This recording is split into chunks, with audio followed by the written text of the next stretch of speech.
বন্ধুরা, আপনারা যদি রোহিত শর্মা ও ঋষভ পান্থকে সেরা খেলোয়াড় মনে করে থাকেন তাহলে আজকের ভিডিওতে অবশ্যই একটি লাইক করে দিন। বন্ধুরা, ইংল্যান্ডের সঙ্গে হারের পর কেঁদে ফেলল রোহিত শর্মা। তারপর তিনি তার বয়ানে বিরাট কোহলি ও ঋষভ পান্থকে নিয়ে এমন কিছু বলল, শোনার পর আপনারা অবাক হয়ে যাবেন। জিতে যাওয়া ম্যাচ হেরে যাওয়ার পর রোহিত শর্মা বিরাট কোহলি ও ঋষভ পান্থের মতো খেলোয়াড়দের নিয়ে কি বলল তার বয়ানে, এ তো আপনাদের দেখাবো। তবে তার আগে আপনাদের কি মনে হয় ভারতীয় দল হেরেছে KL রাহুল, রোহিত শর্মা নাকি আকসার প্যাটেলের জন্য? নিচে কমেন্ট করে আমাদের জানাতে ভুলবেন না। বন্ধুরা, ভিডিওটি শুরু করার আগে আপনাদের কিছু গুরুত্বপূর্ণ কথা বলি।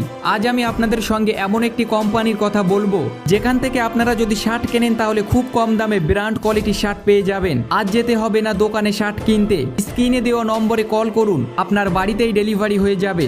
SAM এটি ম্যানুফ্যাকচারিং কোম্পানি। আপনারা সরাসরি কোম্পানি থেকে এক পিস শার্ট কিনুন পাইকারি দামে। আপনাদের ভয়ের কোনো ব্যাপার নেই। আপনারা যদি কেনেন তাহলে খারাপ দিতে পারে এমনটাই ভাবছেন, কিন্তু এমনটা হবে না। আমি সরাসরি তাদের কোম্পানিতে গিয়ে ভিজিট করেছিলাম। খুব সুন্দর কোয়ালিটির শার্ট বানায় তারা। স্ক্রিনে দেওয়া নম্বরে এক্ষুনি যোগাযোগ করে অর্ডার করে ফেলুন আপনার পছন্দের শার্ট। বন্ধুরা, ভারত ও ইংল্যান্ডের মধ্যে সিরিজের প্রথম টেস্ট ম্যাচটি অনুষ্ঠিত হয়েছিল। এই ম্যাচটির কথা ভারতীয় দল কখনো ভুলতে পারবে না। এই ম্যাচের প্রথম থেকেই মনে হচ্ছিল ভারতীয় দল জিতবে, আর ভারতীয় দলের বোলাররা সেটাই করে দেখালো। বন্ধুরা, প্রথম ইনিংসে ভারতীয় দল ইংল্যান্ডকে 246 রানে আটকে দিয়েছিল। এই রান তাড়া করতে নেমে রবীন্দ্র জাদেজা 87 রান করেন, KL রাহুল 86 ও যশস্বী জয়সওয়ালের 80 রানে ভারতীয় দল 436 রানের পাহাড় সমানে স্কোর করেছিল। 190 রানে এগিয়ে ছিল ভারতীয় দল। তারপরেও কেমন যেন সব বদলে গেল। ইংল্যান্ড দল খুব সুন্দরভাবে ব্যাট করছিল।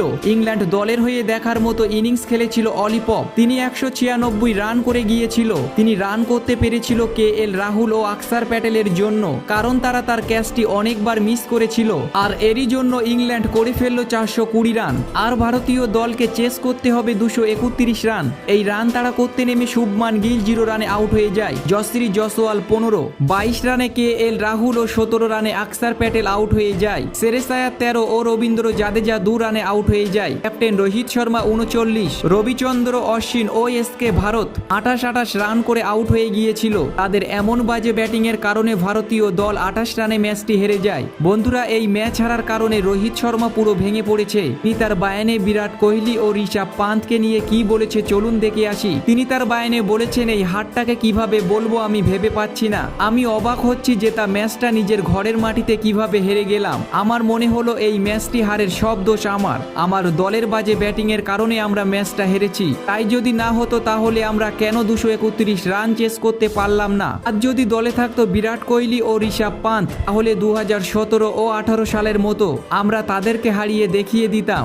আমি পুরো দেশবাসীর কাছে ক্ষমা চাইছি। এই ম্যাচটি আমরা হেরেছি আমাদের বাজে ব্যাটিং ও ফিল্ডিং এর কারণে। আমি চাই খুব তাড়াতাড়ি দলে যোগ দিক ঋষভ পান্থ। তো বন্ধুরা, আপনাদের কি মনে হয় ঋষভ পান্থকে ভারতীয় দলে যোগ দেওয়া উচিত নাকি নয়? নিচে কমেন্ট করে আমাদের জানাতে ভুলবেন না।